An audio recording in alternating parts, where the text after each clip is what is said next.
Do you ever get those days where you just look in the mirror after you've done your makeup and think, I just hate what I've just done to my face? This could be an everyday thing as well. One thing people tell me when they're asking me questions about their makeup is, it just never looks right on me. Now, I'm a firm believer in, one, there's always the right way to do something, or I should say the right way to make something look good on you. Everything will suit you. There's a way to make it suit you. I'm also a big believer in two, that if a product doesn't work for you, find something that does. Now, easier said than done. So I want to go over a few different parts of the face that people often say, oh, I don't like the way this looks on me, or that doesn't suit me, or this kind of thing, and talk about some reasons why perhaps your makeup doesn't look right in that area. Now, something not looking right is kind of personal opinion, and a lot of the time your makeup looks absolutely fine. It's just us being very self-critical. But I want to give you some things that you can implement into your eyes, your face, step by step, that when you look in the mirror you think, okay, my makeup doesn't feel right, let me look at what I've done. Oh, this is what I've done, let's fix that. And just before we get into that, I'm extremely lucky today to be partnering with a brand that I really adore. I make some beautiful, wonderful products, and I'm going to be using their products throughout this video to demonstrate the points that I want to bring up, and that's Florasis, the most wonderful. You have probably seen their products absolutely everywhere, often on videos that are like, these are the most beautiful products ever. And as I've been using them over the years, I've discovered that they are, of course, beautifully visually, but more than that, they are beautiful products in themselves. I'm going to be using their Ode to Embroidery collection. This is stunning. You know, I love a theme. I love a collection with a meaning behind it, and these products are beautiful. And the brand itself have like a beautiful story behind it. They really set out to explore the wisdom of traditional beauty rituals, and at the same time honoring the philosophy of the Chinese kind of aesthetics. They offer makeup and skincare, and so much research has been done into these products to make them as incredible as they are. And of course, the makeup itself, the imagery just kind of honors that ancient craftsmanship. I mean, it's just incredible. It's like something you see on like really, really old traditional furnishings that you actually don't get around anymore at all. Definitely not in IKEA. And even the ingredients within their products have links to traditional Chinese medicine. So I'll flash up the ingredients on screen for each product as I go through them throughout this video. As I mentioned before, the whole collection is Ode to Embroidery, and it's themed around Chinese embroidery. It's a reminder of a rich cultural heritage that has been passed down through the ages. I love stuff like that. I love makeup, and when it has this added layer of culture, artistry, not makeup artistry, but artistry in general, embroidery, which is a great form of art. It just brings together this perfect collection, you know, something to think about while you're applying your makeup. So there's a few different parts in this collection. We have the Flawless Jade Breathable Pressed Powder. We have a Eurong Airbrush Tinted Pressed Powder, the Flawless Jade Breathable Longwear Cushion Foundation, the Eastern Beast Sculpting Makeup Palette, the Gentle Wave Aqua Glow Highlighter, and the Ethereal Flush Smooth Powder Blush. And you can see each piece is decorated with this so stunning embroidery-esque flower. It is just so I can't stop saying it, stunning. It is so beautiful. I'll touch on these products more as we go through, but thank you again to Florasis for sponsoring this video with your beautiful, stunning products. They really bring an extra level to makeup that is artistic, that is cultural. It's just so beautiful. It gives me goosebumps. I'll leave a link to all these products down below in the description box for you so you can have a look at their wonderful products, as well as their Ode to Embroidery collection. Okay, let's get into it. Let's start with eyes. I should probably put my eye primer on, shouldn't I? I could totally do this before I start filming, but somehow I always forget, even though it's a step that I do every single time. Well, let's touch on that, shall we? Perhaps you've done your eye makeup. Perhaps your eye makeup is looking a little bit patchy, a little bit, maybe the color has taken well in some areas. Maybe the color looks a little bit washed out in others. And that could be due to, well, a few things really. If you're using a powder on the eyelid, much like powder does on our skin on the rest of our face, sometimes it can grip to drier areas of the skin. Sometimes it can get a little bit patchy if the skin underneath is quite oily. So depending on how your eyelids are that day, that month, depends on what texture you're getting from your eyeshadow. Now, this is one of the reasons why I like to lay down an eyeshadow primer. One, because you're giving the eyelid an even texture, right? It's not just all about color payoff all the time. It's also about preparing your eyelid correctly. Now you have an even texture down. It's not oily, it's not too dry, it's a little bit tacky, so your eyeshadow is going to sit for a lot longer. Concealer does work for some people, but as I say a lot of the times, if I was to do a job on a client, I would never rely on concealer to not crease or to give us an even layer on the lid. Here's why I say this, right? Concealer, we use it under our eyes on our face. Concealer is a hydrating product. Sometimes, even when it's matte, a lot of face products still have moisturizing ingredients that are made to work with the skin, right? So when you put a concealer on your eyelid, again, depending how your eyelid is that day, perhaps it's drier, perhaps your eyelid is going to absorb more of that moisture from the concealer, perhaps they're going to be super oily that day, but you get those different levels of layer on the lid, of texture on the lid. So to me, an eyeshadow primer is almost like an insurance that your eyeshadow is going to be good. Now, I personally don't like the creamy, not creamy, but like the silicone eye primers. The Urban Decay priming potion, for example, is one. Like those silicone ones. I do like their other one, the whiter one. I like something tacky. I like something a little bit drier. I know some people prefer something a little bit creamy, like creamier, like a MAC paint pot, for example. I prefer the Sigma eye primers. You can see there's hardly any writing on it where I hold it so much and use it all the time. I use this on my eyelids, like right now, even when I'm not wearing eye makeup, every single day if I'm going somewhere, because it's like concealer for my eyelid. I won't put concealer on my eyelid because it creases. So if you ever have uneven blend or uneven textures on your eyelids, and you're not using an eye primer, perhaps that would be something to try. Now let's talk about eyeshadow, right? A few reasons I think people don't like their eyeshadow when they do it is because they try to recreate maybe a look they've seen online, and they take the levels of where they're bringing their eyeshadow up and down a little bit too far. Up, down, down, and out. Right? You all need to kind of keep it within these lines. If I can try and stay still and take a screenshot of this, still and take a screenshot of this. So lashes, liner, you don't want to take below this point of your eye because it can make your eyes look downturned. Now, if you're doing something theatrical and perhaps a time period, then you do, because that's a period of time, you know? But for every day, keep any eyeshadow above that line, unless you're doing it under the eye here, of course. Eyeliner, lashes shouldn't dip below that line either, because that can make your eyes look downturned. It can make your eyes droop a little bit like this, which is actually one of my favorite eye shapes to do makeup on, because I just love a downturned eye. I just think it looks really, what's the word? Like soft. I like it, but I know people are like, correct it. When you're doing eye makeup, when you're blending eyeshadow, try not to take it above this line when you apply it, and when with a clean blending brush, that's when you can go backwards and forwards. I'm going to show you more. When you're bringing eyeshadow in, try not to bring your darker colors past this kind of 3/4 away across, because that's going to close everything up and make everything look muddy. And some people bring it up here and make this strange hoop. So let me show you. Okay, so I'm actually going to use a neutral shade from the Florist's Feng Huang Relief Makeup Palette. I hope I'm pronouncing that right. There's actually 4 different shade options for these palettes, so I will show you all of those on screen now. And I want to take a neutral because I kind of want to map out the areas and show you where your eyeshadow is going to go. And this is any eye shape, even if you're hooded eyes. I really like mapping out my eye makeup a little bit before. That's why sometimes you'll see me using like a neutral eyeshadow and then it just completely disappears later. I always start in this little area here and really tuck it into the socket. And look, it's kind of hidden when I open my eye, but that's fine. Tuck it into my socket, and then I'm not going to take it any further down than where I mentioned before. So it's not going any... What brush is this? This is really nice. Singe Beauty EO6. It's not going to go any further than this line. I've kept it all above there. So it's lifted. It doesn't look turned down. Pushing into my socket, I'm going to take the darker shade to about here. Can you see? I haven't gone any further than that. Now, this is where I usually kind of like wipe off my brush on a tissue, or I get a clean blending brush.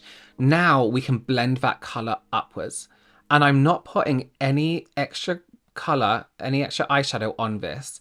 I'm not physically taking eyeshadow and placing it here or here. I'm blending what we have in the socket. And if I want to add more, I start right from the beginning, right in that socket, and then gently blend upwards. You'll be surprised just by blending backwards and forwards and moving your brush side to side, you get that blend a little bit higher. And I think that's one mistake people often make, is they kind of start here and start blending this way and applying pure color there. And then you really don't have anywhere to blend out or anywhere to go. My brush is clean and I'm really pushing against my eyeball. I know that sounds really gross, but I'm really getting that socket and just taking it in a little bit further. And then we have the perfect like eye shape for us. You can add a little bit more to this outside corner if you want to. You can see we haven't dipped below here. If you do dip below here, don't worry. You can literally get concealer later and we can just carve out that shape. We always want to make sure we have no harsh lines when we're blending as well. So I really always like to have two blending brushes, one to apply the color and then the other one I call like the eraser, where it kind of just blends and rubs everything out. Sometimes when I see makeup with harsh lines, I always call it like your face has been drawn on, because it's like harsh line, harsh line, harsh line, harsh line. It looks like somebody's drawn a character, you know what I mean? And that's it. That's our basic, like, start from there. Here's your guideline. We can darken this area now. We can lighten that inside. Let me do that. This is just so beautiful. This is the Floral Engraving Phoenix makeup palette. Look at these purple, you know me and purple, these pinky purples all the way down to this blue and this green. My mouth waters. Oh, I almost don't want to use it. This beautiful kind of creamy texture pink, and just brighten up that inside corner. And I mean, unless you're doing something really wild and experimenting with your makeup, try not to take it too far in again or too far down. You kind of just want to keep it on that lid space. And a lot of people naturally have like a lighter dip in that area, so just follow that. I'm trying to be like, you've probably heard me say it already, but like super brave this year, and I'm trying to use more glitters and more like things I wouldn't use in my makeup. So if you see me using like glitters or shimmers, don't panic, I'm okay. I actually want to use this green and just tap that from that pink shade in. Oh, very wicked the movie. Stunning, stunning. And I'm not taking purposefully anyway any of this color above that kind of socket line. Okay, there's a beautiful blue at the end of this palette, so I'm just going to go into that too. That's so incredibly pigmented. I'm just going to blend that into a green. So this was Soaring Sunlight, and then we have the Engraving Phoenix palette in Burgundy Sunset, and I really wanted to take this deeper burgundy and use it on the outside corners just to kind of blend it into that blue, still keeping all that detail above that line that we spoke about earlier. Grab a clean blending brush into that burgundy, just slightly wing it out. And when you're doing a wing, I literally just do this. But when you're winging, if you're winging anything, just aim for, imagine an invisible line from the bottom of your eye, just going onwards forever. Aim in that direction, and again, we can clean it up with concealer later. And you may even find that one side of your face is easier for you to do than the other. And that brings me on to another tip. Start with your difficult side, right? Or your bad side. If you find it difficult to do eyeliner one side, if you find it difficult to do your brow one side, do that side first, because then you can match up your good side to your bad side, and then you're nice and even. And again, it's probably not as bad as you think it is. Okay, let's talk concealer, under eyes. Now, a lot of people often say, no matter what I do to my under eyes, they always look dark, right? One of the things that people do a lot is they just go straight in with a light concealer. If they have darker under eyes, they think if I use something lighter on top, it's gonna lighten it. Incorrect, but also kind of correct. Let's talk about it. And then there's also this other aspect where people want to add color corrector, but then it makes it more difficult to cover and all this kind of stuff. I always suggest if you have any kind of darkness under the eye or discoloration, no matter your depth of skin tone, get yourself a peachier concealer, right? Or a redder concealer tone than you would usually use. And what you kind of want to do is find one that is still the same kind of depth and tone as your skin. I know it sounds really strange, but see how this is peach, but it still looks like I could wear this by itself. It's peach, so it has that oranginess and it's still correcting my skin tone. I will brighten this up with a yellow tone concealer to add brightness, but can you see? And I don't have to use a whole color corrector just to brighten up under my eyes. This is all I need, just like this. So if you have a very fair skin tone, use a light peach. My skin tone, peach. light orange. If you have a deeper skin tone, you can use an orange or a lighter orange. Just find one that when you blend in, you don't have orange, like this whole area isn't bright orange. And then you can go in with your lighter concealer, if I can find mine. And then you can go in with your lighter concealer. Now this area is color corrected, and brighten up those pinpoint areas that you want to see brightness in, and then tap into those areas. Using a lot of concealer under the eye as well is one of those big things people do that can cause texture under the eye. So if you crease too much, if your under eyes look too dry, just use less. Just use less. As long as you're using something underneath the eye that's going to neutralize that deeper area, you don't need as much.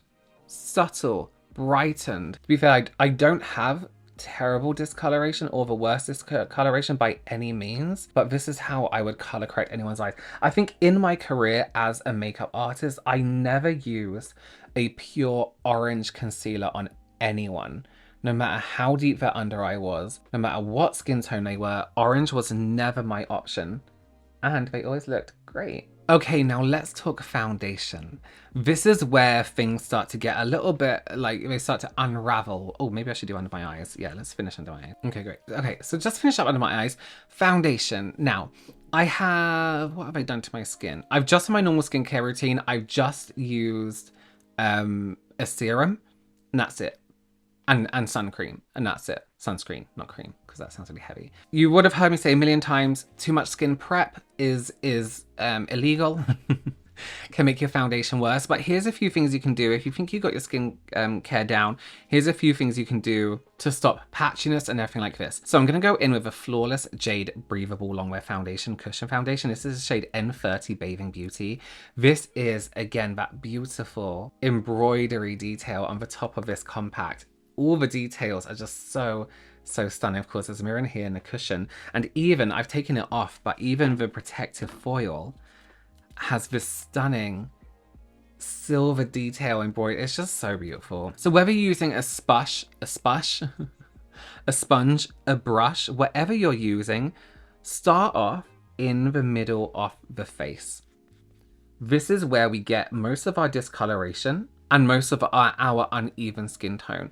And what I'm doing, I'm using this pad. I'll show you with a brush on the other side. And I'm really pushing this into the skin. This is why I'm not so keen anymore on like beauty blenders or the beauty sponges, because they kind of just, to me, there's kind of like a lot of lifting and a lot of unevenness going on with beauty sponges, especially because they need to be damp to get the most out of them. I feel like you're kind of compromising a lot of texture off a foundation. And to be fair, they shouldn't be dripping in water, but they should be, you know, wet because it puffs up the sponge, and you're wetting it for the texture, not the need for water in the product. Whereas a flat sponge like this, you can really push that into the skin. When you're applying your foundation, it isn't a layer on top. It needs to become part of your face, part of your skin. We really want that pushed and buffed into your skin. How would you do this with a brush? Something like this face brush, this stubby one, is from Ilia.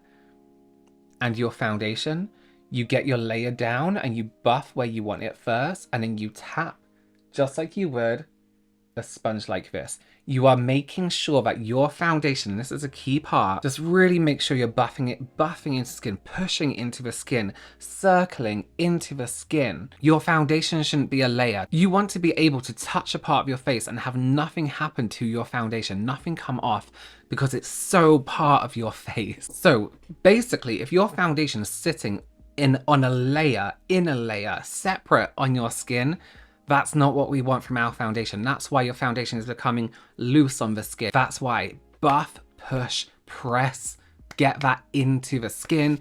Double cleanse later. Most foundations now are non-comedogenic. It's not going to clog your pores. You're all good. Okay, up next, let's sculpt, blush, highlight in the correct way that is good for you, right? Obviously, it's all individual, so I'm going to give you individual tips, but we are going to use, these are so beautiful, the Eastern Beast Sculpting Makeup Palettes. Look at the shine on this one. I'm going to use number 1, contour. Let's start with this. 2 ways to contour.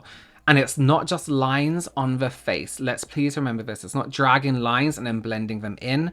That is such a way to just fuck up your makeup. It works for some people, but if it's not working for you, don't do it. Contour powder that isn't bronzer, has a coldness to it, is mimicking shadow. Always start up here. We're just going to accentuate our cheekbones this time around.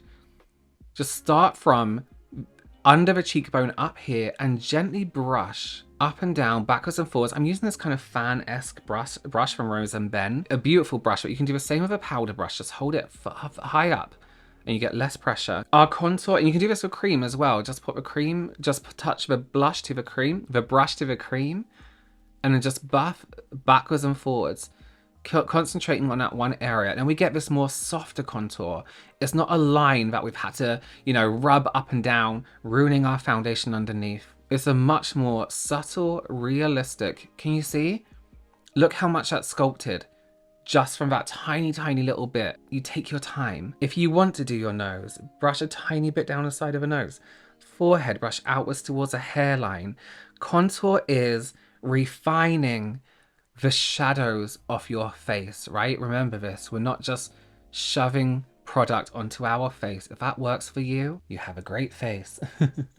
That's a perfect contour shade for me. Can you see it has that coldness to it? It looks like shadow. It doesn't necessarily look like bronzer. That's really what we're going for. Blush. Now, a lot of people do the whole put it up here to lift, put it down here to something, which you can absolutely do.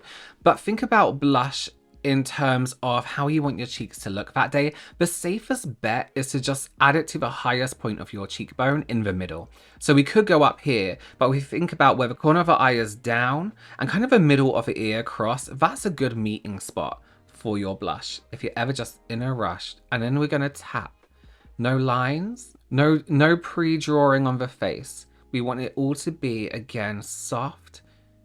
And you can start from that base. It doesn't mean you have to have subtle makeup. Just start like this and build up so slowly. That's nicely pigmented. And then we can buff around. But can you see how that position just gives me like a really nice blushed area of the cheek? It's not bringing my cheeks too high up.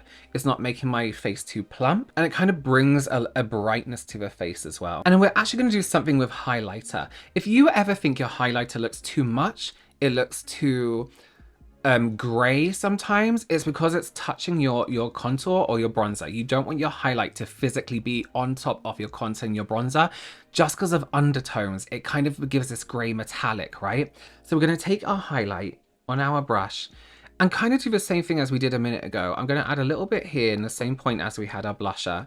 More in like an oval shape, not a line. So we get that really nice brightness. And then a little bit under my eye makeup, just here. And then you can kind of blend and join those together in this kind of C shape. It's more of a natural highlight. It's kind of more where we're telling the light to catch our skin. That's such a beautiful highlight. It's just a glow. It's not like overly bright or anything like that. It's really, really nice. Now, sometimes with our highlight, it can look a little bit strange. I always think you need to kind of counteract your highlight in a way that other parts of the face are kind of like complementing that highlight, right? So Cupid's bow is a great place to do that. So you have the V shape under the brow bone. So then you have a V shape here. V's are great. You want V's. But add highlight to different areas of the face, not just on your cheekbones, because it can look a little bit like, oh, you're just wearing highlight. Even if you just do down the edge of one side of your nose, very gently, a tiny bit on the forehead, just adding those little tiny areas just balances out the highlight. That's the word I'm looking for. Okay, now we've done all of that. I'm going to take a powder brush and kind of gel everything together. We don't want our highlight and our blush and bronzer again looking like separate entities on our face. Our blush is where we're naturally blushing. Our contour is the shadows of our bone structure, and our highlight just happens to be where light is capturing our face. So it's nice and blended. Now, if your highlighter shade is a little bit unique, so this one, for example, is purple, and this is the Gentle Waves Aqua Glow highlight in the shade Free. You can absolutely use this by itself, but I would move it further back up here. So I would tap it, not so much on the cheek here, just because it's kind of blush-esque when it has a little bit more of a different undertone. So when it's a little bit purple, perhaps it's a little bit pinker, perhaps it's a little bit more orangey, you have that kind of like warm orange highlight, just move it a little bit further back. You can absolutely use it in conjunction with, but just use that on the tip top of your upper cheekbone up here, because then the undertone color of a highlight blends better with your blush. And we can actually just, again, blend that all in. And although this does look kind of purple, it's actually extremely, again, lightweight, blends seamlessly, look, into my skin. It's hardly detectable apart from that really gorgeous glow it gives. Okay, can we talk about powder? The bane of my existence when it comes to makeup online. In terms of how people use it, I love powder. We have two different kinds. So we have more of an all over face tinted pressed powder, and then a very fine powder which I'm going to use under the eyes. So this is the Eurong Airbrush Tinted Pressed Powder, which does come with a sponge. I'm going to use a brush today. And then we have the Flawless Jade Breathable Pressed Powder, which I'm actually going to use under the eyes. So I want to go to the tinted powder first. Now, this does come with a puff. However, I would only recommend touching up with a puff. I used this a while back, and when I used it, I could not believe how matte it was. And that's because I basically dragged the whole thing across my face. So with a powder brush, I'm just going to use the tip and go backwards and forwards like this and tap off. Let's leave the puffs behind for powder for the whole face. Powder can make your skin look potentially terrible or really, really nice. And this is another thing where people are sometimes like, I really hate powder. It's like, okay, that's fine. You don't necessarily need powder, but also how are you using that powder? Because if you go too much, you can absolutely get that cakey finish. And that's why it's important, one, to use a powder with really good ingredients in it, but are still moisturizing even though it's a powder. Now look how smooth that looks without having to use too much. I've used a very lightweight brush. And remember to hold your brush right at the top, right up here. It gives you a really lightweight application. But if you are hating powder, or if just powder doesn't sit right on your skin, one, you need a powder with hydrating ingredients. Two, don't use the puff it comes with unless it's for touch-ups.